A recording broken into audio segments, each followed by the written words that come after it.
किसी शहर में श्याम नाम का एक बिजनेसमैन रहा करता था। वह ऑफिस में काम खत्म करके घर के लिए 9 बजे निकला करता था और उसी रास्ते में एक बंगला भी था जहाँ से वह गुजरता था। एक दिन श्याम अपने दोस्तों के साथ ऑफिस में पार्टी कर रहा था। पार्टी करते करते बहुत देर हो जाती है। फिर श्याम वहाँ से निकल रहा होता है, तभी उसका दोस्त अमन वहीं पे होता है। श्याम कहता है, अमन चल, मैं तुम्हें अपने घर छोड़ देता हूँ। फिर अमन कहता है, तुम पागल हो गए हो क्या? कितना पी लिया है तुमने? और मेरा घर तो अलग है और तुम्हारा घर तो अलग है। ऐसा कह के अमन ने उसे मना कर दिया। फिर श्याम ने कहा, नहीं आना तो मत आ, मैं जा रहा हूँ। ऐसा कह के श्याम टहलते टहलते झूमते गाते हुए घर के लिए निकल पड़ा। घर के रास्ते में जाते जाते उसे डरावनी आवाज़ भी आने लगी। फिर वह उस बंगले के पास पहुंचा और उस बंगले से रोशनी निकल रही थी, जिसे वह देखकर वहीं पे रुक गया। फिर हवेली से आवाज़ आने लगा, आओ, मेरे पास आओ। ऐसा कहकर उसे एक आवाज़ आने लगा। फिर श्याम ने कहा, मुझे कौन बुला रहा है इस समय? यहाँ तो कोई नहीं रहता था। ऐसा कह के वह श्याम आगे बढ़ा और पूछा, तुम कौन हो? मुझे क्यों बुला रहे हो? बाहर आओ।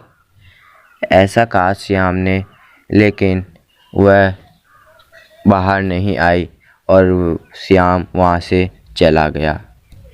श्याम अपने घर जाके सो गया और अगली सुबह उसे कुछ याद नहीं रहता है। बस उसको यही याद रहता है कि मैं उस हवेली के पास से जा रहा था और हवेली में से रोशनी निकल रहा था। अगली सुबह वह ऑफिस जाकर अपने अमन को बताता है कि अमन, मुझे पता है कल क्या हुआ था। कल मैं रास्ते से जा रहा था, हवेली में से रोशनी आ रहा था। ऐसा कह के उसने ये सब बताया। फिर उसके दोस्त अमन ने कहा, तुम पागल हो गए क्या? कल तुमने इतना पी रखा था, खुद का ध्यान नहीं था और तुम ये सब बता रहे हो, पागल हो गए हो क्या? फिर श्याम ने कहा, हाँ मुझे लगता है यही हुआ होगा। ऐसा कह के उन दोनों ने बात को अनदेखा कर दिया। फिर अगले दिन फिर श्याम ने कहा कि अमन, आज मेरा जन्मदिन है, मेरी माँ ने कहा तुझे बुलाने के लिए, आज मेरे घर आ जाना, ठीक है? ऐसा कहा, लेकिन अमन ने उसे कहा, अरे भाई मैं आ तो जाता, लेकिन ऑफिस में बहुत काम है। फिर श्याम ने कहा, अरे कोई बात नहीं भाई, 12 बजे, 1 बजे, 10 बजे, जितने बजे तुम्हारा काम ख़त्म हो जाए तुम मेरे घर आ जाना, अब तुम्हारा ही घर है वो भी। ऐसा कह के श्याम वहाँ से काम ख़त्म करके चला जाता है। फिर श्याम भी थोड़ी देर बाद उसके घर निकलने के लिए तैयार हो जाता है। थोड़ी देर बाद वह घर के लिए निकलता है, तभी उस रास्ते में उसे एक बंगला दिखता है जहाँ से रोशनी आ रही थी। फिर वह याद करता है कि ये तो वही बंगला है जिसमें से रोशनी आ रही है, जिसे श्याम ने मुझे बताया था। उधर से आवाज़ आया और वह मोहित होकर अंदर चला गया। फिर वहाँ पे उसे एक चुड़ैल दिखाई देती है, जिसे देखकर अमन डर जाता है और वह चुड़ैल उसे कैद कर लेती है। फिर अमन बहुत देर तक उसका इंतज़ार करता है और जब वो नहीं आता है तब वह गुस्सा होके वह सो जाता है। फिर अगली सुबह श्याम ऑफिस के लिए निकलता है और ऑफिस में उसे ढूंढने लगता है, लेकिन उसे वह कहीं भी नहीं दिखता। वह क्या सोचता है, मुझे लगता है आज वह मेरे डर से नहीं आया है। वह ऐसा सोचकर वह उसके घर जाने का तय करता है और फिर वह उसके घर जाके उसकी माँ से कहता है, उससे वो बात करता है, लेकिन उसकी माँ ने कहा कि वह घर नहीं आया है। फिर वह ऐसा सोचकर वह अपने घर आ जाता है। फिर वह रात में रेडियो सुन रहा होता है, तभी रेडियो में से आवाज़ आता है कि एक भूतिया हवेली है जिसमें से एक चुड़ैल रहा करती है। फिर श्याम को याद आता है कि मेरे घर आते समय भी वहाँ पे एक हवेली है, क्या पता श्याम और अमन को उसने कैद ना कर लिया हो।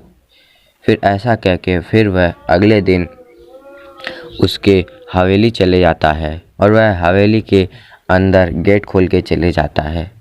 फिर वह उसे डर लगता है, फिर भी वह डर मन से अमन को बुलाता है, अमन अमन तुम यहीं हो क्या? ऐसा कह के वह बुलाता है और फिर अचानक से उसके सामने एक चुड़ैल आ जाती है और कहती है, आ आ आ आ आ खुद शिकार अपने जाल में फंस गया है, अब तुम्हारा क्या होगा? ऐसा कहकर उस चुड़ैल ने कहा। फिर उस श्याम ने कहा कि तुम यहाँ पे क्या कर रहे हो? इतने सालों से तुम यहाँ तो नहीं थे। उस चुड़ैल ने कहा, मैं 20 साल से उस शराबित कुएं में था। उस कुएं में जो भी आता है 20 साल से पहले बाहर नहीं आता। फिर ऐसा कहकर उस चुड़ैल ने उसे कहा।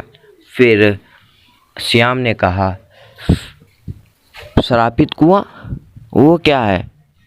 चुड़ैल ने कहा, तुम बहुत सवाल पूछते हो, कोई बात नहीं, अब तुम मरने वाले हो तो श्रापित कुएं के बारे में जान लो। जो मैं उस कुएं में 20 साल से फंसी हुई थी। उस कुएं में जो भी जाता है 20 साल तक उसी में फंसा रहता है। ऐसा कहकर वह चुड़ैल उसे भी सभी साथियों के साथ उसे कैद करने जा ही रही होती है। तभी उसका हाथ, श्याम का हाथ उसके बालों में पड़ता है।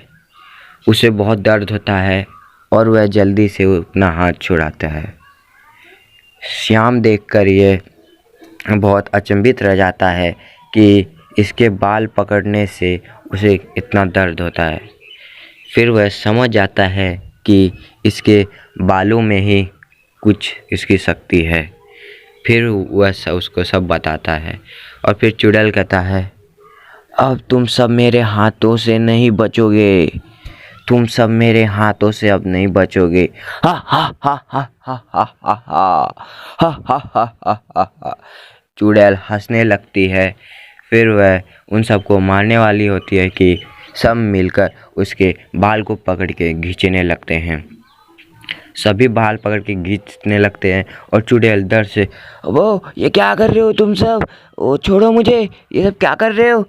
ये छोड़ो मुझे, छोड़ो, ये सब क्या कर रहे हो तुम सब? छोड़ो, मुझे बहुत दर्द हो रहा है, छोड़ो। ऐसा कहकर चुड़ैल ने कहा। फिर उन सब ने कहा कि वो बताओ श्रापित कुआं कहाँ है? ऐसा कहा सबने। फिर चुड़ैल ने कहा, नहीं, मैं तुम्हें श्रापित कुएं के बारे में नहीं बताऊंगी, नहीं, मैं नहीं बताऊंगी तुम्हें। ऐसा कहकर उसने चुड़ैल ने कहा। फिर उन साथियों ने कहा कि अगर तुम नहीं बताओगे तो तुम्हें हम इसी तरह मार देंगे। फिर चुड़ैल ने कहा, रुको रुको, मैं तुम्हें बताती हूँ, चलो मेरे साथ। फिर वहाँ पे वह चुड़ैल उन सबको लेके जाती है और वह सब उसको वहाँ पे उस कुएं में ढकेल देते हैं और इस तरह से उस चुड़ैल का नष्ट हो जाता है।